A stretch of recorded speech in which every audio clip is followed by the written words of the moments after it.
We open in a small Chicago apartment. The bottom half of the screen reads June 10th, 1989. Loud sunset orange furniture adds splashes of color in the neat living room. We can hear a humming coming from the kitchen and the smell of bacon crackling on a stove top. As we head towards the noise, a blonde woman can be seen dressed in high-waisted jeans and an apron as she stands over the stove. Sitting at the table, reading a newspaper, is a younger Thomas Whittibane. The woman makes her way towards Thomas with a plate of food. Breakfast is served. Thank you very much, future Mrs. Whittibane. The two of them share a passionate kiss before suddenly the phone rings. Thomas gets up, setting down his newspaper. The headline reads, "The barber strikes again." Underneath, a second body has now been found, dead, devoid of all hair. Who's next? Thomas picks up the phone. Thomas here. He goes silent, listening to the words on the other end. I see. I'll be right in. Sorry, hun. I gotta head to work. They found another one. He kisses her on the cheek. Rain check on beach day? Of course. Stay safe. Thomas smiles as he closes the door behind him. A postcard for Alaskan honeymoons can be seen on the door. The scene shifts into a montage. We see Thomas chatting with witnesses who found the bodies, trying to find any connection between the two victims. We see him chatting with the families of the deceased, having difficult conversations with them. We see him in conversation with the local PD, organizing teams of people in behavioral analysis and talking with psychologists to try and figure out the mindset of someone who could do something like this. We then cut to black. The scene comes up at Thomas's apartment. The bottom left screen reads, 2 years later. Thomas is poring over notes in the dark with only a single lamp to light the pages. His eyes are red from sleep deprivation, and his face now sports a scraggly beard.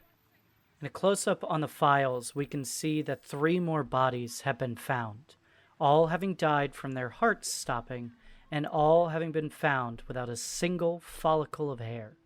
The woman from earlier cautiously makes her way into the room in a nightgown. Tom, please, put the work down, come to bed. I can't do that, Cass. People are dying, and I can't just walk away.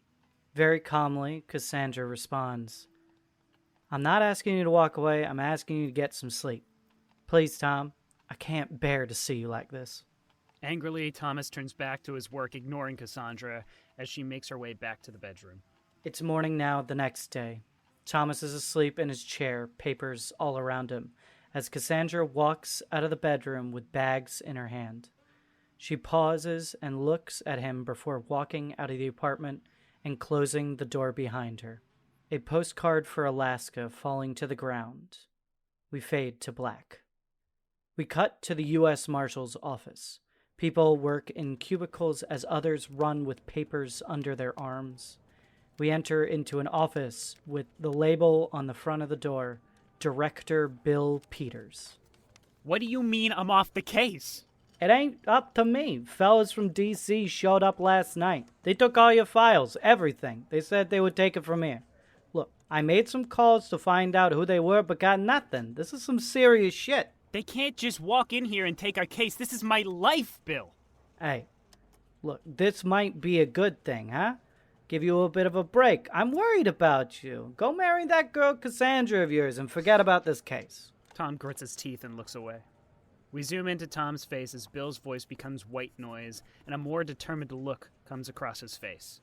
We cut now to the apartment. The once nice and neat living room is in shambles. Loose papers and empty takeout containers litter the floor, and the entire wall is covered with pictures tied together in red string. Thomas starts furiously rooting through the case files, looking for anything he missed. He goes through box after box, finding nothing, and he collapses on the couch. He sits there defeated, when suddenly he snaps to attention. Rushing forward, he grabs a scrap of paper from the bottom of the board before running out the door. We shift now to a warehouse on the outskirts of Chicago. Thomas Whittibane parks his Chevy C10 and exits the vehicle. Taking a look around, he cautiously approaches the building when he hears gunfire. Quickly, he whips out his pistol and pushes through a side door, only a flashlight illuminating the way. Approaching the noise, he sees 2 armed men in black trench coats frantically looking up at the ceiling. U.S. Marshals, hands in the air. Without thinking, one of the men dives towards Whittibane before he can react, knocking him to the floor and causing his gun to fly out of his hands as a creature falls from the shelf above. The man is engulfed as a large blob-like thing surrounds him. Muffled screams could be heard from inside. Without hesitation, the other man levels his gun and fires a shot at his companion's forehead, killing him instantly. Looking for something to defend himself, Thomas grabs a bottle from the shelf next to him and hurls it at the creature. A shriek rings out, unlike anything living on this planet. The creature begins to smoke, fluid bursting from forming pustules as it melts to the floor in an instant chemical reaction. The other man walks over to the creature and his now dead partner, making sure that it is dead, before turning to Whittibane. How'd you know to use PCE? That took us days to figure out. I didn't. I was just defending myself. This never happened. Stay by a phone. We'll be in touch. The man walks away, leaving a stunned Thomas to collect himself.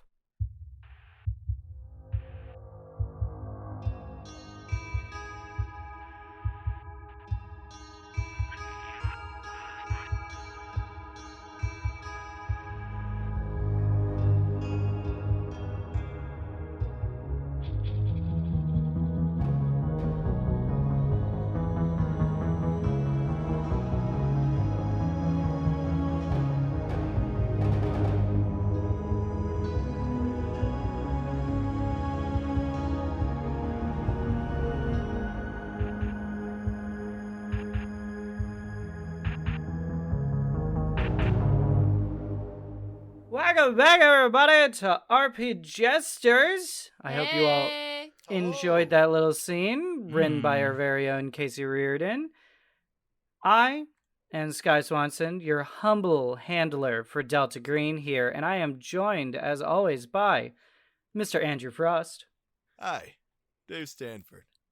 But you might know me from my book, My Husband the Ooze, a remarkable tale of a woman and her slime spouse. Now available on audio cassette. Good. I like slime boys. We need a resurgence. Out. Don't you dare tell me you wrote that before this scene, did you? I did write it before that scene. Oh God. My god, that was pure coincidence. That's amazing. Wow. Holy man. crap. Mr. Casey Reardon? Thomas Whittibane, a.k.a. Agent Rhino, looking for redacted and looking for love. Oh, no. Tragic.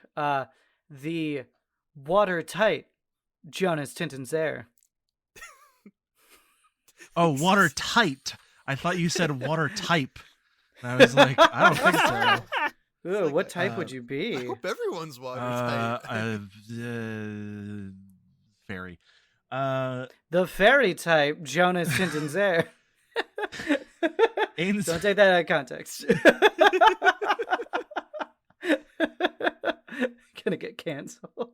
Ainsley Henderson Munroe, agent receiver, transmitting UVVWYZXPOLLK. And finally, Miss Rachel Kordell. Remedy, Gwen Adler. Our names were the only things that saved us. Gee. Holy shit. What? What? Oh I don't know my what that God. means, but it's creepy. I don't like it. That was so creepy. I don't like Now, it either. Oof. No bueno. people listening might notice that a certain member's voice is no longer with us. Our wonderful partner in many things, Seth Covey, will no longer be joining us at RP Jesters. He may return for something small in the future, but in terms of this show and the main show, he is taking a semi-permanent leave of absence, and we will dearly miss him. But the show must go on, so would you guys like to hear a little recap? Yes. Yeah, Okay. sure. So, 2 weeks ago, a 20-year-old woman by the name of Mackenzie Stout was found on the edge of town, presumably mauled by a bear. Now, 2 weeks later from that, on the current date of December 8th, our players investigate the death of a 31-year-old man by the name of Jacob Smith, whose body was ripped in half. His torso 50 feet up in a pine tree, and his legs over 200 feet away down in the snow. Rhino was able to track down a number that they found in Jacob's wallet, which led him to a therapist who gave him some vague information but could not confirm any specific details. Remedy, Receiver, and Rambler headed up to the 8th floor to meet with Mackenzie Stout's parents. They attempted to console and question Bill and Walter, while Rambler made his way off to Mackenzie's room. In there, he found a journal which revealed some critical information about things going on in the town. Now, to address something right off the top, I got my dates wrong a little bit there. That's my bad.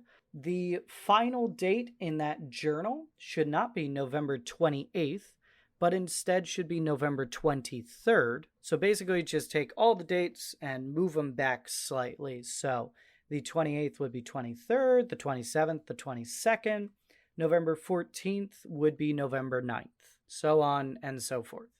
However, though, we ended with Rambler, a large, shadowy figure standing directly behind you, similar to the figure that was standing behind Receiver. The hairs on the back of your neck rise up. You're already probably on edge reading those entries in that journal and seeing that familiar symbol that you had recalled knowledge on before. Now, out of the corner of your vision, you see a presence standing behind you. What do you do?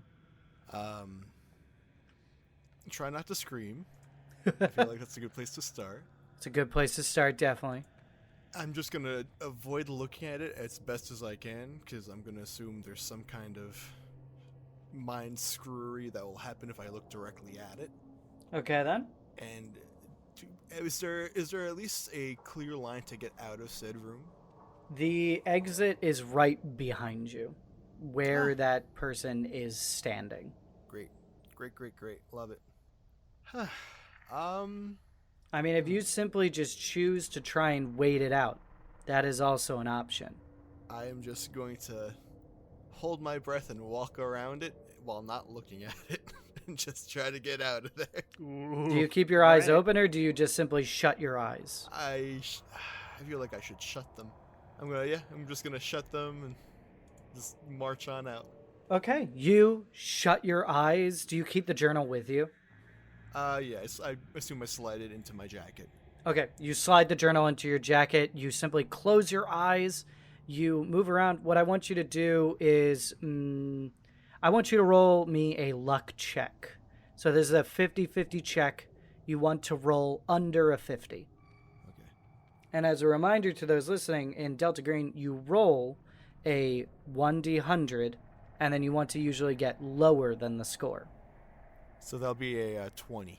That would be a 20. Okay, that means that you're like, as you're sort of moving your feet, you remember in a moment that there was a box of like just some... Actually, you know, it was one of those like metal trash cans was like right next to the door. And in a moment, you kind of remember / get lucky and you don't hit it, making a whole bunch of noise. And as you sort of step out into the hallway, you maybe crack an eye open just to see if anything is there.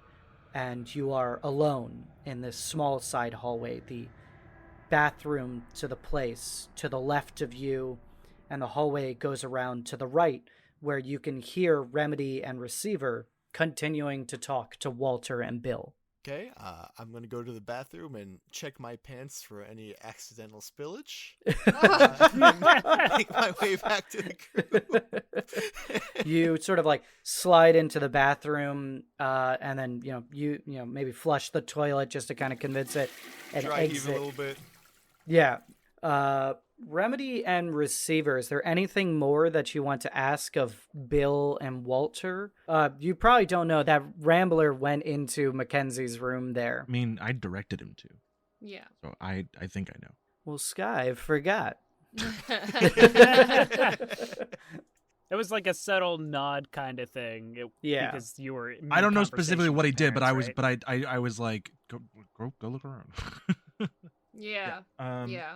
I think I was very just preoccupied with maintaining their attention to really notice. But I don't know. I think if there are any last questions that I have, I don't know. I was going to try and gear the questions towards maybe her personal life, disguising them as means that would attract a bear via smells. That's kind of what I was getting at. But I don't think that they were still pretty focused on, she's a good girl. She would never, focusing more on the attack. And so I wasn't sure if I could actually get more information out of them that way. Yeah, they just didn't know what. I'll give you this, and in case I didn't give you this information last time, we could just say that you got it now. Just she was keeping odd hours towards the end there, but yeah, she was sleeping. A lot. She was sleeping a lot. She was staying out late. They, were telling her not to do that, but she wasn't really listening to them anymore. They just assumed, she's a young 20-year-old. She already, had sort of a rebellious time, but she's an adult, and she was probably going to move out soon or move on with her life. They couldn't keep her there forever. But it was still odd. Oh, and she had her friends Lily and Becca.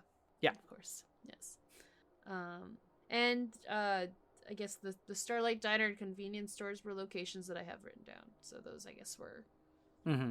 Starlight Diner is like one of the only places in town for people to really hang out other than, at church or in people's homes, especially during the winter.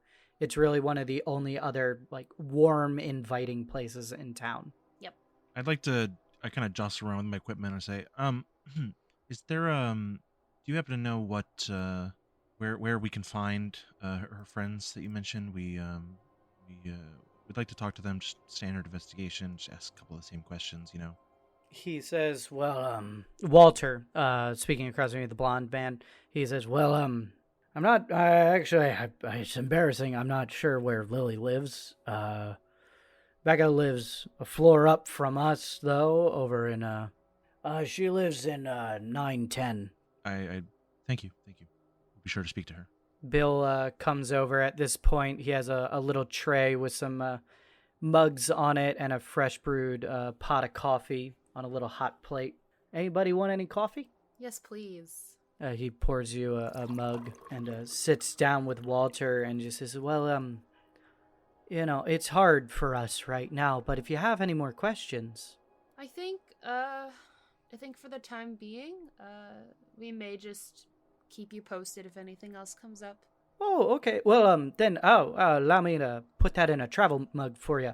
He gets up, he goes over to one of the cabinets, pulls out a little, plastic to-go mug, a little cheap thing, and he takes the mug from you, pours it in there, and he goes,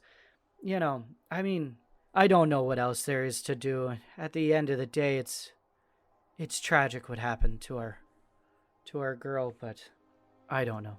Walter chimes in, he's like, I hope you find that fucking animal. Of course.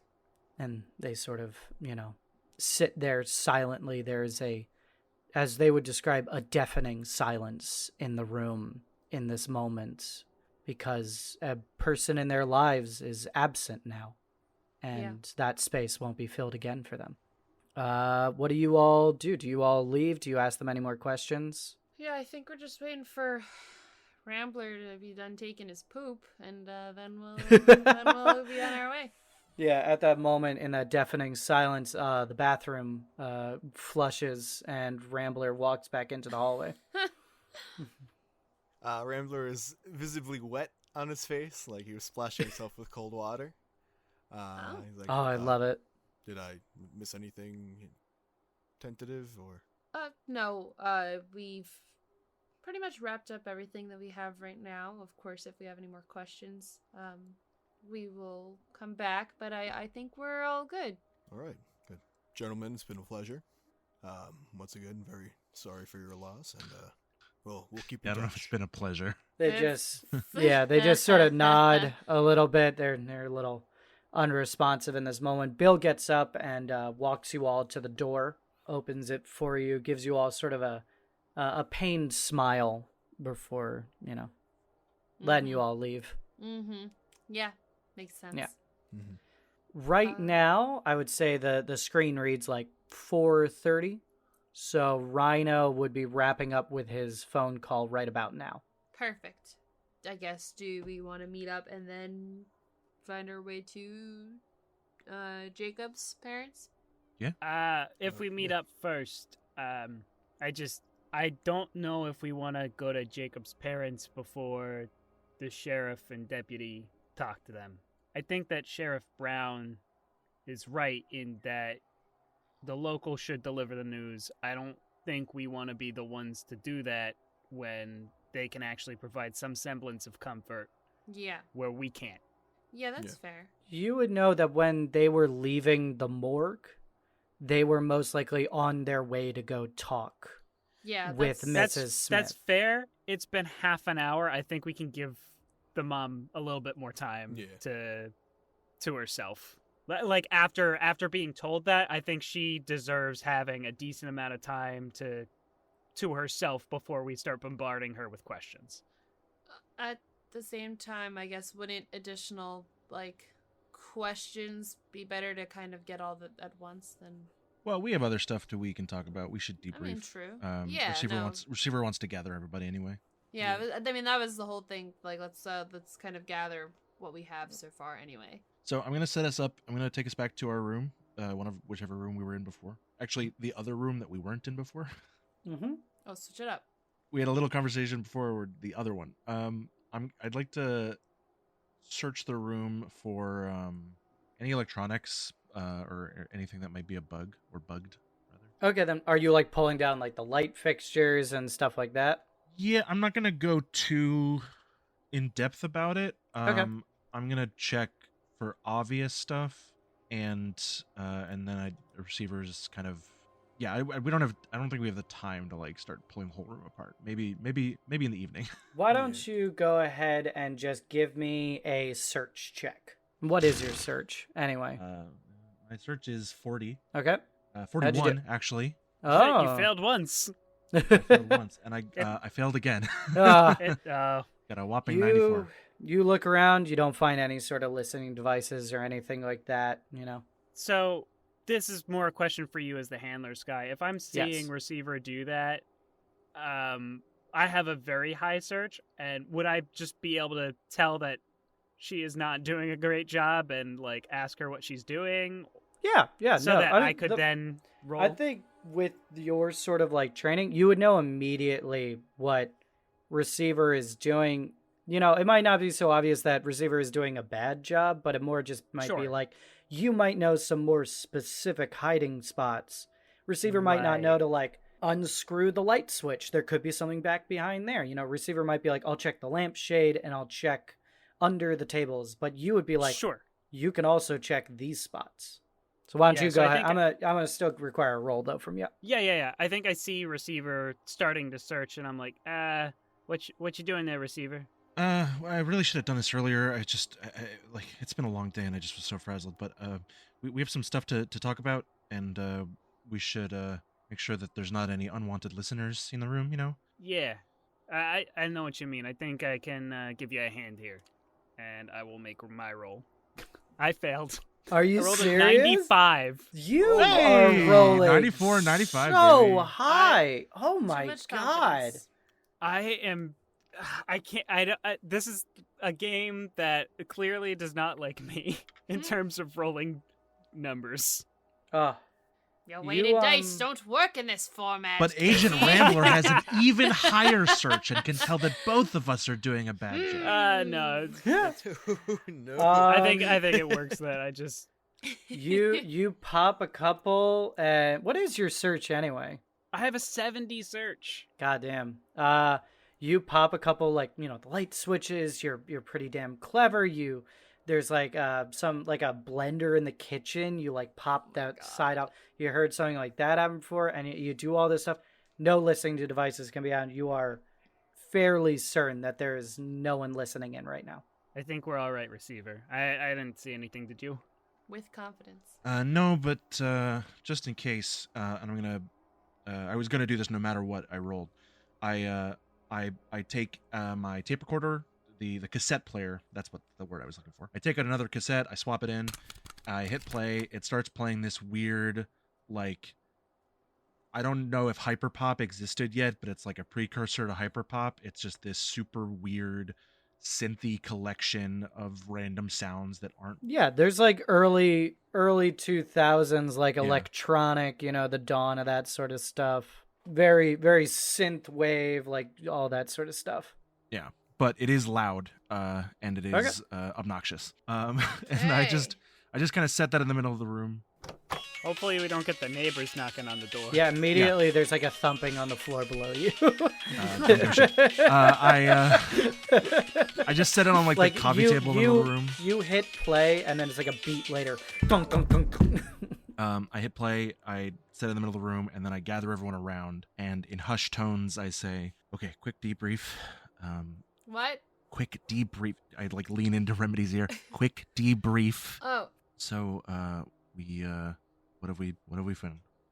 Dave's gonna produce the journal out of his jacket pocket. Oh. Okay. What's that? What is it? That would be the journal of one Mackenzie Stout. Also worth mentioning that I was not alone in the room when I got that. I'm sorry. What do you mean? Yeah, we were there. No, physically in the room there was something else. I'm not gonna say an it. I don't know what it was, but there was something else in there. Did you see it? How did you know it was there? Partially. I didn't look directly at it because that seemed like a very bad idea. Do you see your shadow change? It's seemingly. Why, did something like that happen to you? Had a similar encounter at the morgue. Oh. Hasn't been a good time to mention it. Yeah, I probably should have brought that up earlier. There was some interference on Channel 3 voice. Wait, I thought we weren't supposed to go to Channel 3. Yeah. Interference, typically static on there, acts as a shield for electronic phenomena.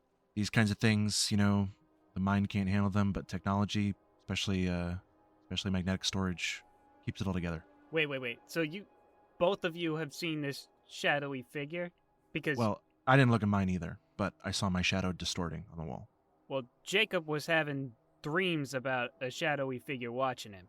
Yeah. I had the phone number in his pocket. That was from his psychologist. Okay.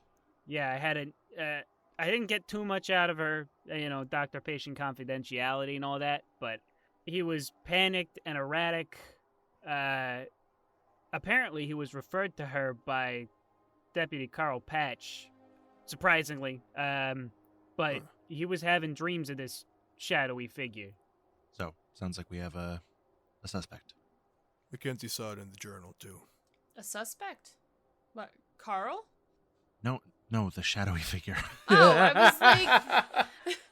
What?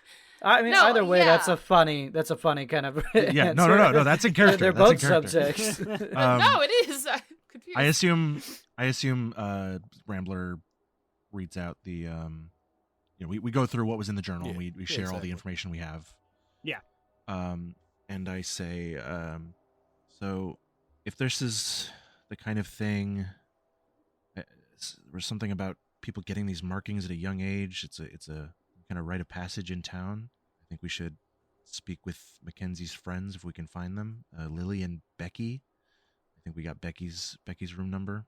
I think, finding out more about that ritual will definitely be useful. Yeah. So here on out, don't say anything to anybody if you're not in this room and you're pretty sure no one can hear you. If there's some kind of influence that can, interfere with electronic devices, eavesdrop on us no matter where we are, the line starts and stops here. So our next move is talking to the friends? I think so. Yeah, do- I think I agree with that. Yeah. We need to know where they're getting these markings from. Yeah, no, definitely. Especially if they're causing a burning of a symbol underneath the skin. I think that is well worth the ask. I am curious why Deputy Patch my Deputy Patch asked, to recommend him to a therapist. I want to know what maybe he may know about that. Well, he's probably also seeing the doc, and Yeah. if Jacob was seeming erratic, maybe he, thought to recommend his shrink. I don't know. I think we learned that he wasn't a patient, but I could be wrong. He was not a patient. Oh, Yeah. Yeah, he would have to have reason to recommend him to a Yeah. therapist. Could just be friend of a friend know about it. I mean, that doesn't seem. No. We can investigate for sure. That seems like a dead end to me. What's the therapist gonna know? Maybe there's some kind of incident involving him beforehand. I just think it would have more information. I mean, not the therapist. No, what Patch knows. Why would he recommend it if it's government?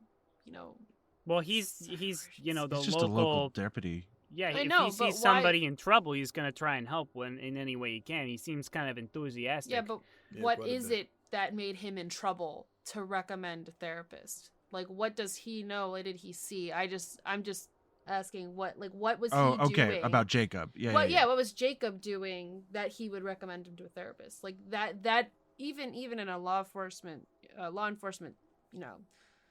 from that position, they would need to be doing something pretty, interesting to, recommend psychiatric help. I just want to know maybe what he knows. It's not a huge lead. It's just more information mining, but that's... I strongly feel he knows jack shit, but we can ask. Yeah, I mean, my We can guess ask, is we can It's ask. just odd. It's just odd that could he have was just there. gone to him for help as an authority figure too. Listen. Delta Green Handbook. Don't assume anyone doesn't know more than they know. Wait, you got a handbook? You guys didn't. I might have. No. Okay, well that explains why you're also like laissez-faire, shouting your names everywhere. That was red, first off. So far, receiver knows that I believe 3 of the 4 of the rest of her team have given some hint at their identity Look, in town. look, receiver. Sometimes that information is useful between Delta Green agents, and sometimes you don't need to follow all the rules. Okay? So, let's not hang on it. The rules keep us alive. And sometimes they could kill you, depending on what you're against. Let's proceed to the friends. Yeah, I think that's a Alright. good idea. Becca, right? Yeah, Yes. Becky. Becky. Was it Becky or Becca? I have It was Becca. Becca. I think I wrote I Becky. have Becca. You were wrong.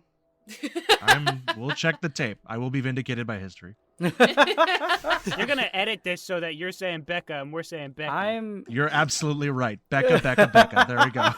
I just gotta make sure that I just gotta make sure that I never say Becky. Otherwise, shit. Has anyone seen Red? So you guys, you guys Just cut from yeah. there. As that happening, you look out the window and you see Red walking out to the truck, looks up at the window, does like a finger gun at the window, and then gets into the truck.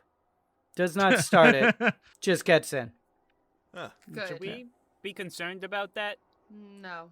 All right. To room 910. All right. Da-da-da-da-da. Room 910. 4 of you all head up. Yeah. Yes. You head up to floor 910. You take the lift upstairs. It lets out. You know that Jacob Smith lives in room 93. However, you head down to 910. And you see, you knock on the door. Yes. We Okay. sure do. Indeed. I've got my equipment set up. You knock on the door and you hear a voice coming from the other side. Coming! As the door opens up, you see a woman who looks about in her mid-40s. She has jet black hair that is curly and sits high up on her head. And she looks at all of you. She's dressed in just some simple, indoor winter stuff. And she goes, "Can I help you all?"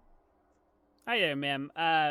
My name is Agent Rhino. I'm with the EPA. This here is Agent Remedy, Agent Receiver, and Agent Rambler. Good to meet you. Her eyes go like a little wide as you introduce yourselves as several agents and then also from the EPA. And she's like, "Can I, what can I do for you?" I'm sure at this point, you've heard about Mackenzie Stout. Oh, the whole town's heard about poor Mackenzie. We were trying to get some information on what happened with that situation there. We had heard recently that Becca was friends with her, and we wanted to see if there was any reason that Mackenzie would be going out into the woods. We heard that she should have known better than to do that at this time of year. Oh, well, let me go get her real quick. Becca! And she's like shouting back, hear a voice, "What? There's some people want to talk to you. What did you do?" And she's like going back there, and you hear them suddenly just fighting from the back there. "I didn't do nothing. You did something. Clearly, there's a bunch of agents at the front door." "I didn't do anything. Nothing recently." "What do you mean recently?" Nothing, Mom. Nothing. And it's just shouting at each other. Do any of you intercede on this? No, I'm a father. I get it. Yeah. She's not in any trouble. Oh, she's always in trouble with something. It doesn't matter. At this point, a young 20-year-old woman, basically a younger version of her mother. They look surprisingly similar. She also has black curly hair. Her nose is a little bit more hooked than her mother's, probably a trait she got from her dad. And she has, brown eyes, looks up at all of you and goes, "Hi." Hi there, Becca. My name is Agent Rhino. This is Agent Remedy, Receiver, and Rambler. Pleasure. We were hoping to talk to you a little bit about Mackenzie Stout. Oh, the cops already asked me some questions. Oh, we just have a couple more, trying to figure out, what could have possibly made Mackenzie go out into the woods when she shouldn't have. Can we come in? The mom just sort of shrugs, and you all head inside. Everyone... Roll a sanity check as you Roll a enter sanity into their house. check. Now, give me a... Oh, God, what would... search? No, who has... what would be perception in this, really? Alertness? Yeah. What are you guys' alertness? 70. 70, 50, 30. 30? Okay. Receiver, you notice right away. Both of them are the mom is wearing a long sleeve, but she's got her sleeves rolled up. The daughter is just in a t-shirt. You see right away both of them have those implants underneath their forearms. Don't like Great. that. Okay. That's what we came here to ask about. So Yeah. I think Receiver would actually just she doesn't want to talk to them because she's not good at talking. So Yeah. she would try and indicate somehow, look at their arms. I don't know what that looks like though. The same way. I'm gonna nudge Remedy, Mm. and I'm going to shimmy my shoulders, move my shoulders up and down. And I'll just shimmy back at you. we do a tango, yeah. And I wiggle my one shoulder. Oh, right, okay. And I notice. I'll notice the Yeah. Oh. If you point it out, you probably need to be a little bit shimmy. more direct than that. Maybe you also, while you're shimmying your arm, you point at the underside of your forearm as well. Yeah. Though I do love the agent talk. It's like twin speak. You Speak. That's my favorite show, starring Agent Kale Duper. I love David Dinch stuff. Yeah, you see the implants under their arms. This is kind of comical because Red already got this information from that elderly woman a few floors up, but Red went out to the truck rather than talking to you guys. He's gonna freeze to death. He'll be fine. He'll be fine. Okay, so, God, with the mother there, that's, like, interesting. I mean, you could probably just ask the mom to leave. You know? Yeah, federal business, man. Yeah. Federal business, man. You ask her to leave. She kind of shrugs. She's like, okay. Hey, you behave. And she walks off into some side room, probably a bedroom or maybe a little study, and closes the door behind her. Definitely, or actually, she probably cracks the door, not leaving it closed fully, Of course. Yeah. We noticed that. Yeah. And the daughter's kind of sitting there. You guys are probably all sat on a couple of couches in the living room here, and she kind of like taps her legs and goes, "So, can I help you all?" Yeah. Sorry to kind of barge in here and start this conversation up. Like you said, I know you've already talked to probably Deputy Patch and Sheriff Brown, but we just had a couple of questions as to what led up to the passing of Mackenzie. We had been told that you had been hanging out a lot more recently. I mean, yeah, she was one of my best friends, and we just hanging out, going down to the water, to hanging out at the Starlight. We go to class together. I think what Agent Rhino is looking at is in our investigation, which is primarily related to the we'll say the natural tendencies and instincts of the bear species in this region. I love it. We're looking at how some of the we'll say I guess cultural things you have around here, or perhaps like town. I don't know how to call them. Just how your town is acting, how it's interfering with, the bears in this area, and perhaps it might have to do with why they're interacting with you guys so frequently.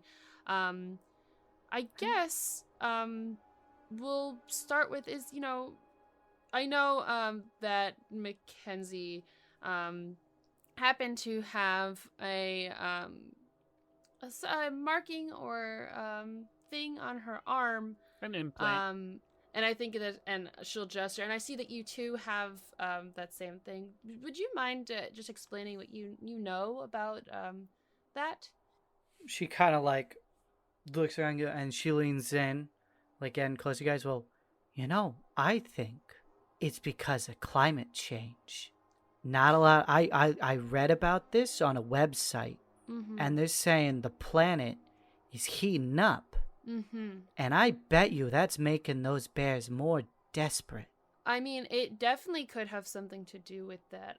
But, primarily we're looking at how the town and how it is working, with people and their interactions. Do you think you'd be able to explain?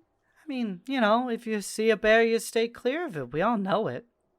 It's just part of living up here. There's wild animals.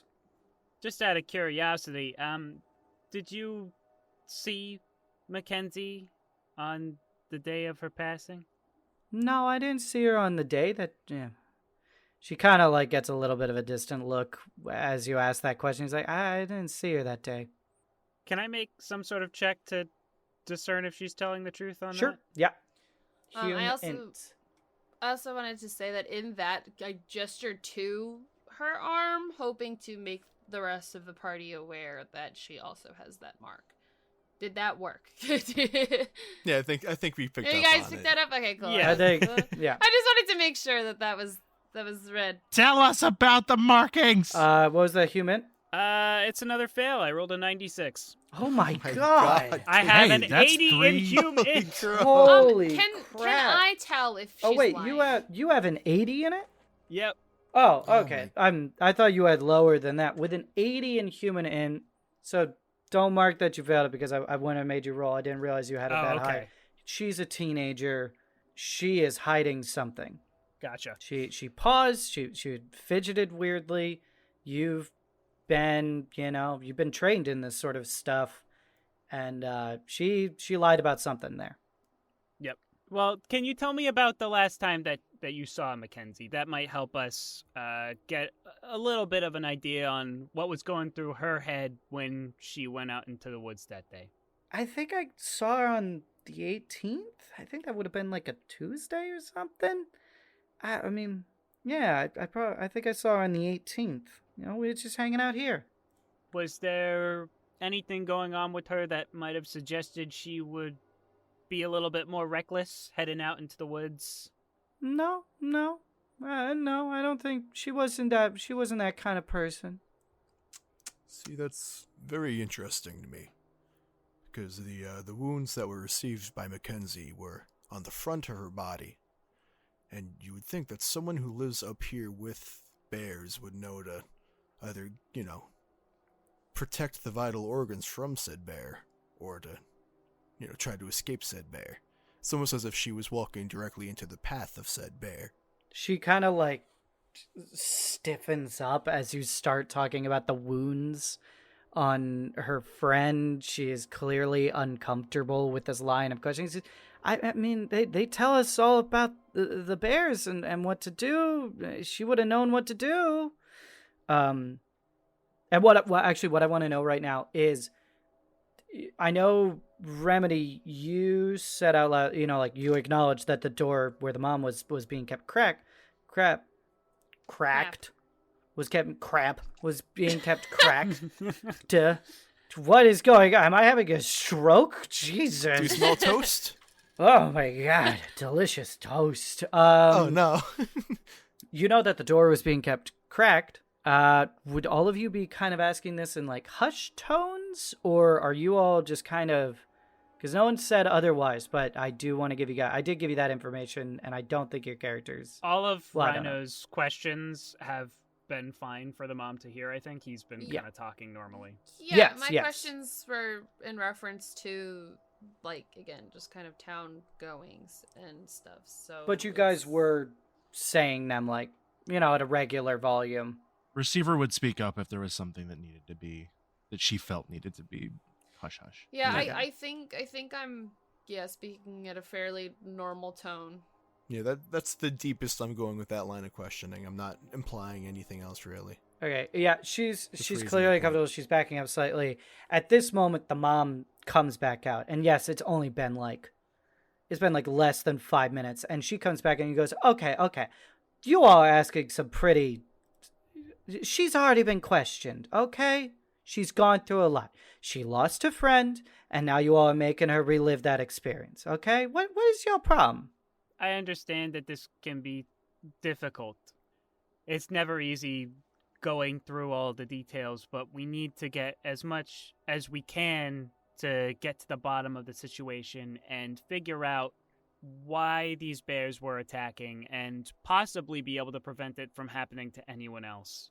I like that, so I'm not going to make you roll persuasion, because I think that's a good enough, like, reply back, very calm, cool, collected. The mom, like, tapping her, and she just puts a hand on her shoulder and be like, you going to be okay, sweetie? And the dog goes, I think so. I mean, much as I can be. And they look at you kind of, you know that you're only going to probably get like 1 or 2 more questions out before they probably going to kick you out. So who has a question? I think then I would press and be like, then, ma'am, do you think you could maybe answer some of the questions, perhaps, if you were listening? Would you happen to know about any of the, cultural ongoings in this town that might have interfered with some of the, wildlife, or perhaps just kind of how the town goes about that might be, disturbing to nature in this area? Cultural ongoing. I mean, everybody hunts, Well, hunting is one thing. Of course, Bear ain't ever in really season. Well, actually, Sky doesn't know at all about bear hunting season. But as far as I know, I don't think it's... Actually, no, it is legal in some states to hunt bears. I mean, people, they need the license to hunt the black and the brown bear, but I mean, that should, a bullet in a bear, that could piss it off. Yes, of course, but we don't think that Mackenzie was out hunting bears. Oh, God, no. She didn't was a have- pacifist. No, of course. So, no, of course. So, perhaps, we're more so looking into, like, just ongoings of the townspeople themselves, and, maybe what you guys have with your arm tattoos, or what are these called? Not tattoos, excuse me. Implants. I would say that properly. Implants, thank you. The arm implants. You, see both of them kind of stiffen up at the mention of the implants. The mom kind of, like, chewing over her lip and goes, I mean, we're not exactly hiding them, but what the hell does that have to do with a bear? Well, exactly. I mean, it's not necessarily that you are hiding them. We're just looking for more information and perhaps, There are certain chemicals and things like that can attract certain animals. Of course. That's an interesting response right there. She kind of like, it's like, well, look, if you're curious, okay? Look, all the native Moosedians, we all, most of us got them when we're young, it's just kind of a little town tradition. Yes, it's a weird one, but hey, welcome to the far north. Sure. That's of course.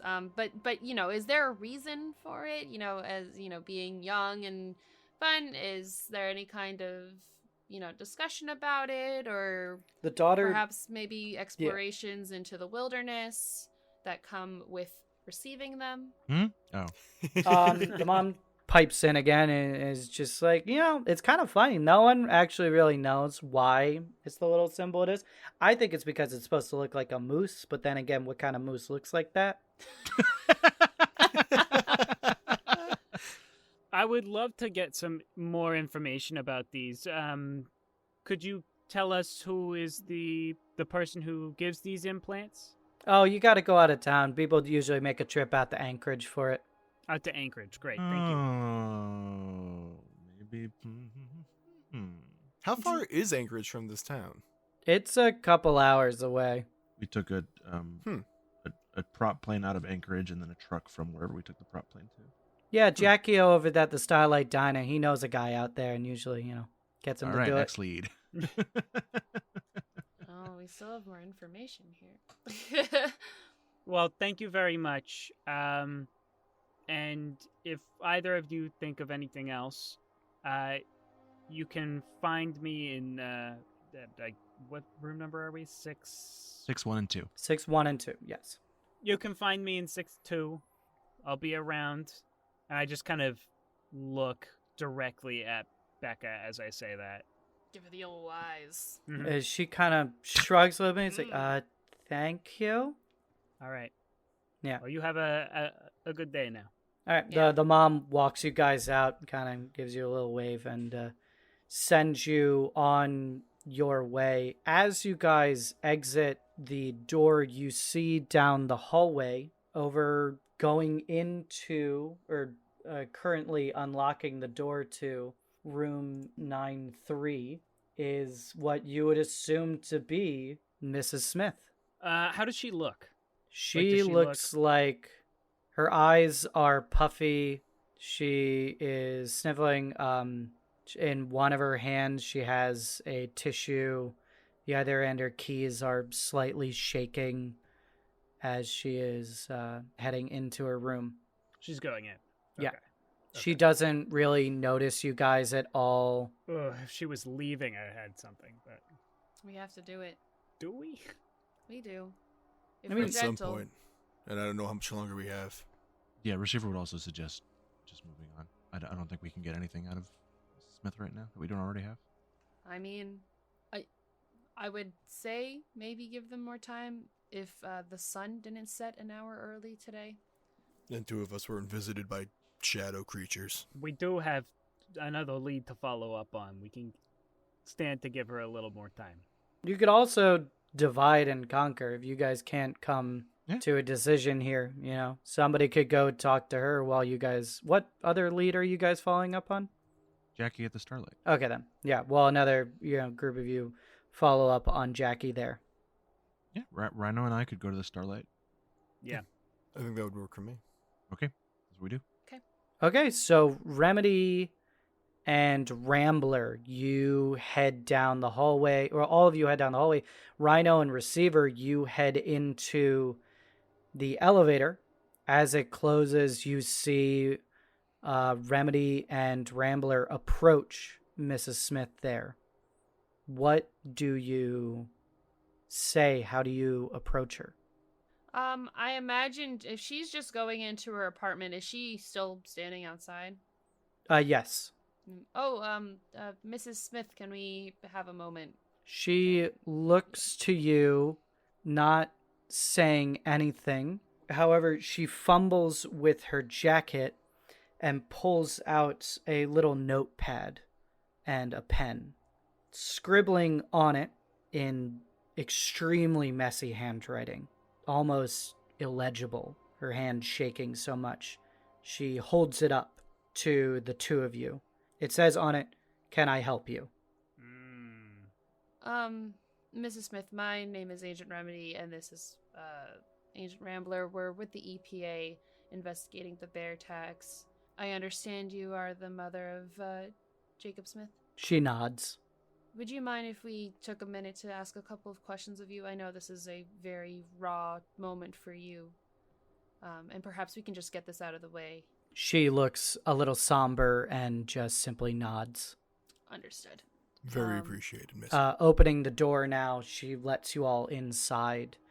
The apartment is very dim. There is not a whole lot of light in there.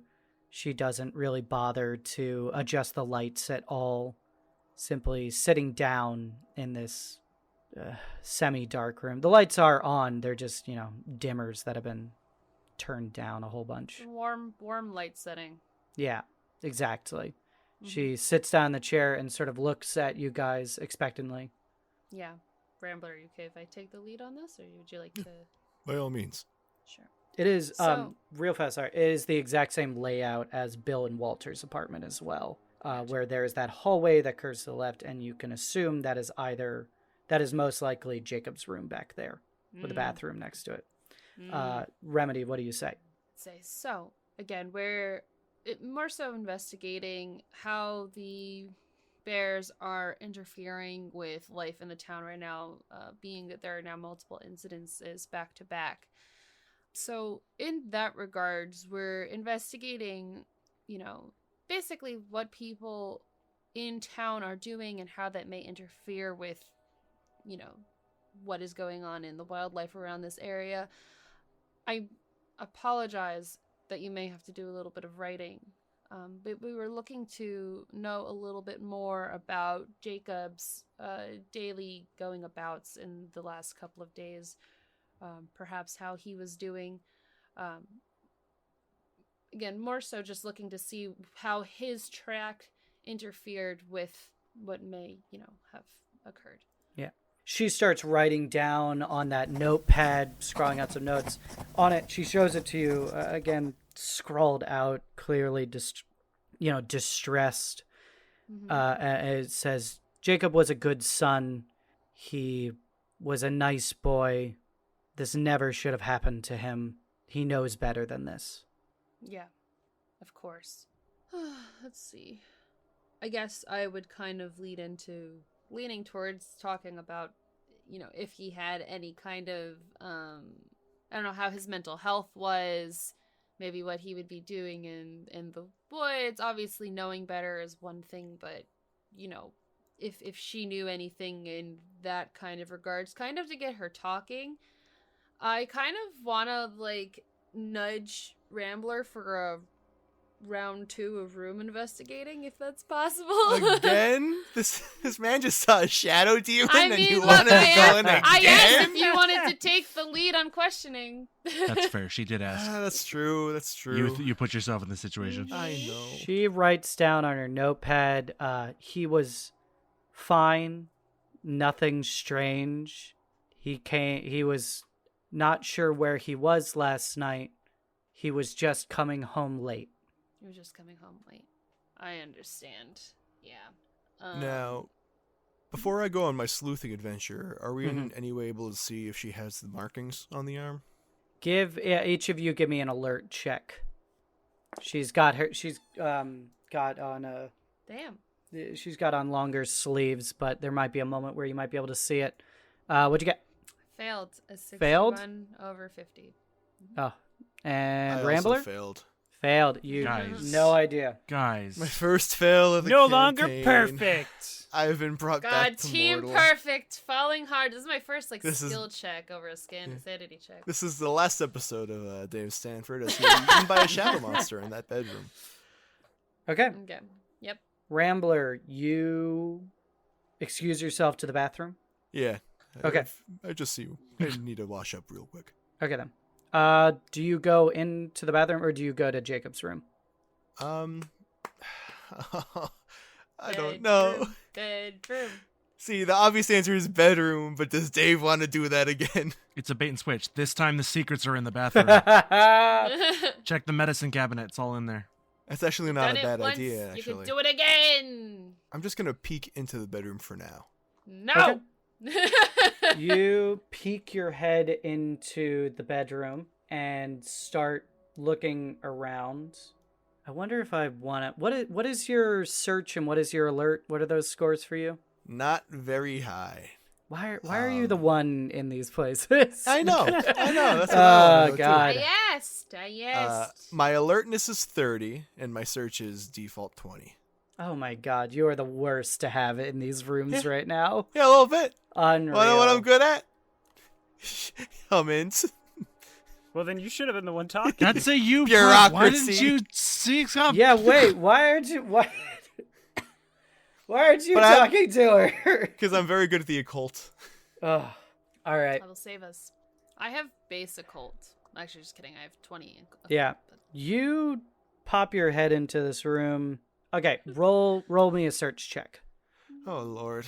Yeah, I Come only on, got to Rambler. roll under a 20. How You bad got can it be? Don't Right, it's fail, fine. Rambler. 1 in 5 is not that Yeah, bad. 44 is not underneath 20. Oh, that's a critical failure. You- Holy shit.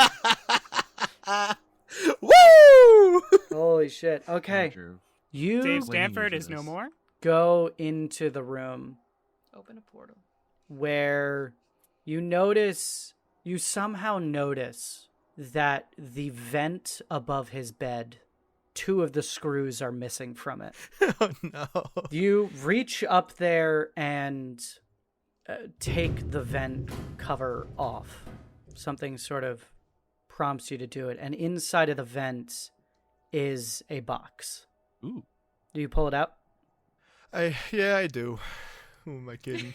As you pull it out, it is longer than it looked. It is, it's a pretty decent sized box. However, as you are pulling it out, you fumble with it, and it comes crashing to the ground. Quickly, though, you can see the contents within the box, because the weight of it took you by surprise, and that is the reason it crashed. Inside were 8 large floodlights that are wired up to 2 car batteries, as well as a strange-looking page with that similar symbol of Nyarlathotep on it. Attached to the page is a sticky note. On that sticky note, it reads, The stars don't shine down there. Pyne. as the camera sort of focuses on you looking at it, it moves slightly, and we see that Mrs. Smith is standing in the doorway behind you. She is the shadow monster. Remedy, you are close behind her. You probably tried to stall her, but she got around you, sees you in there, and immediately holds up a note while pointing that just simply says, "Get out." What do you guys do? Not my first thought. I'm going to look at Miss Smith, smile, and say, "Nothing to worry about, miss. To new beginnings." And walk out. Oh, I know what you did there. Okay, then.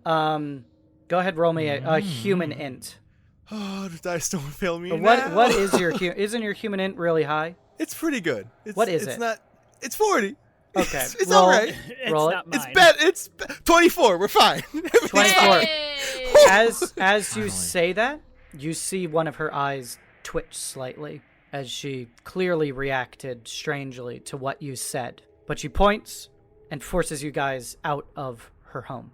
As the door is closing behind you, she didn't walk you guys out, just simply pushed you both out. Remedy or Rambler, are either of you guys taking notes on like a notepad or anything like that? Yes. Remedy, you realize that you left your notepad in there. Oh. Turning around, you aim to quickly walk in, grab it, walk out. As you walk in, and it has only been less than a second, the place is completely dark, other than those dim lights in the place. You walk inside and don't see her at all. You don't hear her. As far as you could tell, she is completely gone. Before your eyes focus on the kitchen attached to the living room, and you see a pool of something at the base of that refrigerator that awfully looks like a lot of blood. And we'll see you guys next week. Oh my god, you got her killed! Fridge! What? Did you guys have fun?